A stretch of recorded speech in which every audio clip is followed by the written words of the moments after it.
आज ही Doubtnut app download करें। Doubtnut पर होगा अब आपके सभी मैथ्स, केमिस्ट्री, फिजिक्स और बायोलॉजी डाउट्स का सफाया। बस अपने क्वेश्चन की फोटो खींचो, उसे क्रॉप करो और तुरंत वीडियो सोल्यूशन पाओ। Download now. सौरभ जो है वो कक्षा 9 का छात्र है, जबकि उसका छोटा भाई कक्षा 6 में पढ़ता है। गर्मियों की छुट्टियों के दौरान सौरभ व आशु गांव में अपने चाचा के पास घूमने गए और उनके चाचा के आम का बड़ा बगीचा है और इस साल उनकी आम की अच्छी खासी पैदावार हुई है। तो गांव के रास्ते में सौरभ ने एक गुलेल खरीद ली, क्योंकि वह आम के बगीचे में गुलेल की मदद से आम तोड़ने का मजा लेना चाहता था। और जब वह चाचा के आम के बगीचे पहुंचा तो सौरभ ने अपने छोटे भाई आशु को पत्थर के छोटे छोटे टुकड़े दिए और उन्हें गुलेल पर रखकर आम पर निशाना लगाने को कहा। आशु ने गुलेल पर पत्थर रखकर निशाना लगाने की कोशिश की, लेकिन उसने गुलेल की रबर को पीछे नहीं खींचा और इसी वजह से पत्थर आम तक पहुंचने की बजाय वहीं जमीन पर नीचे गिर गया। तो सौरभ ने उसके बाद आशु को गुलेल का इस्तेमाल कैसे किया जाता है वो सिखाया और अब पत्थर और गुलेल का इस्तेमाल करके आशु ने आम के पेड़ से कई सारे आम नीचे गिरा दिए। आशु ने तभी पेड़ पर बैठी एक सुंदर सी चिड़िया बैठी हुई थी, है ना।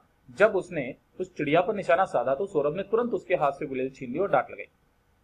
इसी दौरान सौरभ के चाचा बगीचे में आ पहुंचे और वो ये देखकर बहुत खुश हुए कि दोनों आमों का मजा ले रहे हैं जो बगीचे के पेड़ों से नीचे गिरे हुए हैं।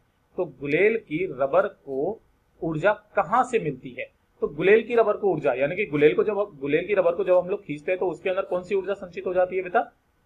जो ऊर्जा होती है, पहले यहाँ पर उत्तर लिखेंगे हम लोग, है ना, वो होती है प्रत्यास्थ स्थितिज ऊर्जा, है ना। गुलेल खींचने पर गुलेल खींचने पर खींचने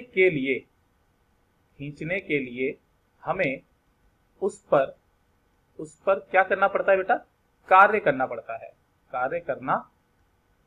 है, ठीक है। और यही कार्य उसमें किसके रूप में बेटा? प्रत्यास्थ स्थितिज ऊर्जा के रूप में,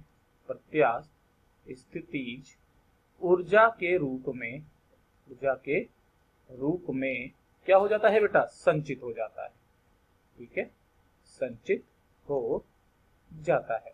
सिंपल सा जवाब है। देखिए जैसे कैसे हमारी जो गुलेल होती है वो कैसी होती है? हमारी जो गुलेल है वो कुछ इस तरीके से होती है ना, ये कुछ इस तरीके से, ठीक है। और इस पर एक वो पट्टा चढ़ा हुआ रहता है रबर का, कुछ इस तरीके से, ठीक है। यहां से बंधा हुआ है, यहां से बंधा हुआ है। पत्थर को जब हम लोग यहाँ पर रखते हैं, ठीक है, और फिर इसको पीछे की तरफ खींचते हैं, है ना। पीछे की तरफ में खींचने का मतलब क्या है, मैं दूसरे कलर से बता देता हूँ। ये वाला ऐसे करके तन के और ऐसे करके खींच देते हैं अपन इसको। और पत्थर कहाँ पर होता है? पत्थर होता है यहाँ पर। तो जब हमने इस पे ताना तो हमने इसको पकड़ के इधर की तरफ में खींचा।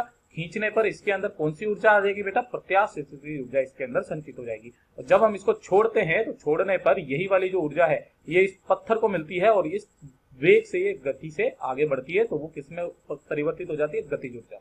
यही इसका उत्तर है। धन्यवाद। क्लास 6 से 12 से लेके नीट, IIT, JEE मेंस और एडवांस के लेवल तक 10 मिलियन से ज्यादा स्टूडेंट्स का भरोसा। आज ही डाउनलोड करें डाउटनेट ऐप या व्हाट्सएप कीजिए अपने डाउट्स 8400 400 400 पर।